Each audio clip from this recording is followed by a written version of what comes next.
Hi everyone, Petrik here as usual because I think I have done this 2 times now. This is the 3rd time I'm making this monthly Noteworthy release video here. As you can probably tell, this was usually a part of my SFF Spotlight videos, but I have taken it out of SFF Spotlight so I can put a greater focus on the books being released each month. But today we have about, I think, 7 books to spotlight. They are all being released in the month of June, specifically starting from the 2nd week up to the end of June. So yeah, let's get started immediately. I predict this will be a bit of a shorter video because most of these are actually sequels. So I try to not talk about them too much to avoid spoilers. So yeah, let's start from the 11th of June. This is for Graveyard for Heroes by Michel. This is the 2nd book in the Dreams of Dust and Steel series. This is a grimdark fantasy series. I have read the first book. It was The Price of Power. Yeah, that's the title of the first book.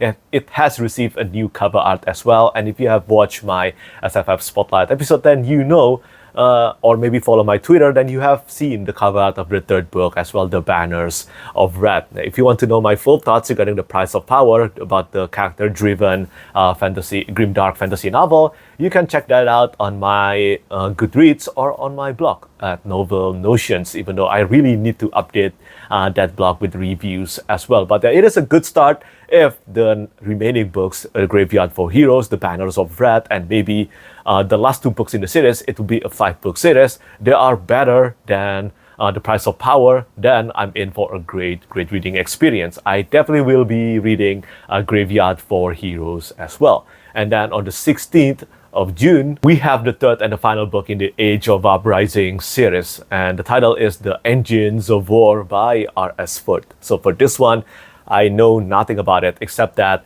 Elliot Brooks has mentioned that the first book can pretty much be pitched as Final Fantasy 11 or Final Fantasy 12. Final Fantasy 12 meets A Song of Ice and Fire, and that's a promising pitch for me. And now that the series is completed, I hope I can get around to reading this series sooner than I hope anyway, even though I have so many series that with the same circumstance. But yeah, the series sounds promising to me, and the series is going to be completed this month. And again, thank you so much to Elliot Brooks for recommending the Edge of Uprising series to me and also to many readers, because this series, I believe, it is criminally underrated and also underread right now. And speaking of underrated series, the next 2 books I want to spotlight, and they are both being released in the month of June as well.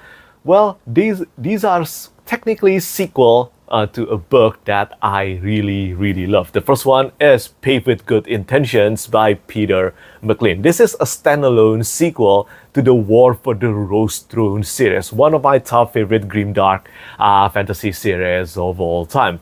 It is such a great Peaky Blinder inspired epic fantasy series, and yeah, this book Paved with Good Intention is the standalone sequel to it. But reading from the premise, I don't know whether this can count as super standalone. I mean, this will definitely take inspiration and also storylines from the quartet, the War for the Rose Throne quartet, and I believe it will be substantial and also important to actually read that series first before diving into Paved with Good Intentions. I imagine there will be a lot of context and important informations missing, but that's my assumption. I haven't read Paved with Good Intentions yet.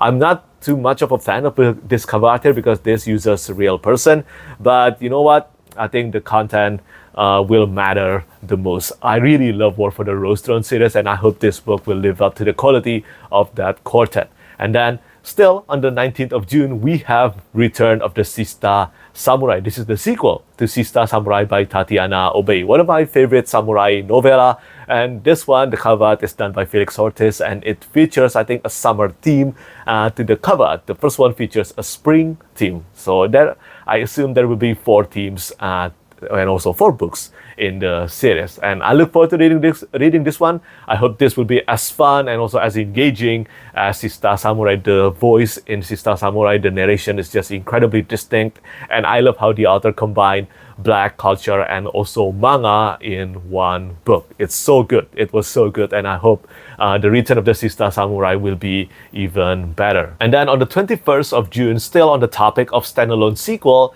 this is While Darkness Gathers. Although reading from the premise, this is by Philip Chase, I really think that you will have this one. Definitely, you will have to read the first trilogy first. So this one, While Darkness Gathers, it is a sequel. I think a standalone sequel to the Edan trilogy by Philip Chase. It takes place about more than a decade after the end of the Return to Edan, but I saw the name of the characters that will appear in this book, and they are key characters from the first trilogy in the Edan series or the Edan trilogy. So yeah, I think for this one, you will have to read the first trilogy first. And why not? It is a great trilogy anyway. And congratulations to Philip Chase, my friend, for publishing this book. I think his rapid publishing has been insane to witness 3 books in 1 year, and then now a standalone sequel, While Darkness Gathers. And after that, I think there will be another series in this world. At least that's what I assume. And then we still have 2 more books to spotlight here. The next one is the conclusion in the Malitu series by James Dulin, Only a Grave Will Do. This is the 3rd and the final book in the trilogy. I haven't started reading this series yet, but I had the pleasure of actually doing the cover reveal for all 3 books. And this one, I think this is my favorite cover art of the entire trilogy, done by Martin Motet, Only a Grave Will Do. If you have read the first book, or maybe the entire series, including the prequel novella as well, do let me know what you think about it. Do you love this series, and what do you love about it? And finally, the last book I want to spotlight in today's episode. This is for a new book, and also I think a debut. I think this is a debut.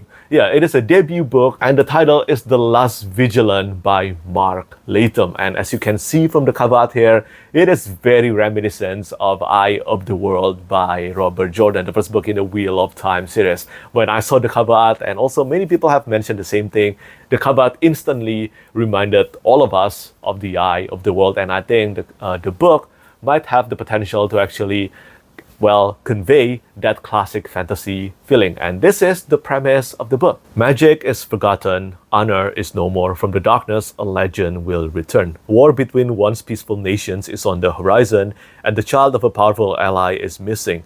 Now, Holt Holy, an outcast soldier, has been sent to find a myth, a Vigilant, one of the last survivors of an ancient and powerful order whose magic could be key to finding the child. But the Vigilance disappeared long ago. No one truly expects him to succeed. Then, in a fabled forest, he stumbles upon a woman who claims to be the last Vigilant. Enelda Drake is wizened and out of practice, and she seems a far cry from the heroes of legend. But they will need her powers and each other to survive. For nothing in their kingdom is as it seems. Corrupt soldiers and calculating politicians thwart their efforts at every turn. So I think we can safely agree that from the premise, it definitely tried to convey that feeling of classic fantasy and probably written with a modern storytelling style. So yeah, that's pretty much all the books that I want to spotlight today. These are for the Noteworthy release for the month of June. The 7 books, the 7 Noteworthy books in the month of June. And do tell me, what do you think about the books that I spotlighted today? And also, of course, let me know which books do you look forward to reading, or which new release you look forward to in the month of June. As always, thank you so much for watching, and thank you for your support. Bye-bye. Lastly, I want to say thank you so much once again to all my patrons who keep on supporting me.